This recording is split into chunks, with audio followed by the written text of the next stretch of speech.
Well, the 1.5 years of war in Ukraine has left deep scars on the country's natural landscape. It has ruined vast swathes of farmland, polluted rivers and burned down forests. Julie Yu has more on the short and long-term costs of the war's environmental fallout. The war in Ukraine has scarred its natural environment. A comprehensive assessment of the scale of the damage is underway, but reports thus far paint a worrying picture.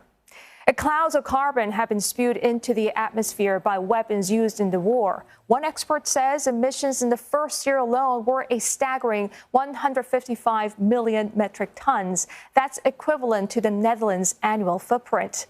Rebuilding war-torn Ukraine is also expected to be carbon intensive, generating nearly 50 million tons of emissions.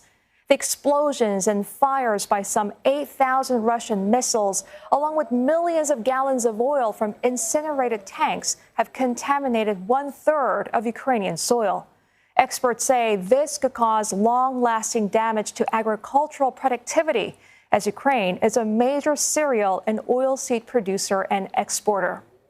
Forests and national parks spanning nearly 2.5 million hectares have been damaged. Some 160 nature reserves are at risk, and nearly 1,500 plant and animal species face the threat of extinction. Water sources have also been contaminated due to attacks on industrial facilities.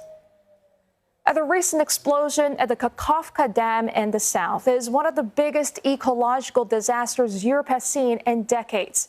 Surging waters killed animals, destroyed habitats, and led to contamination. Ukraine called it an ecocide, prosecutable at the International Criminal Court.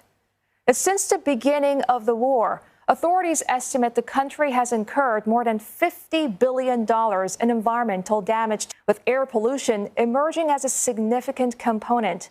They're now pinning their hopes on a legal case being built against Russia and securing financial support to rebuild and restore its scarred landscapes and ecosystems.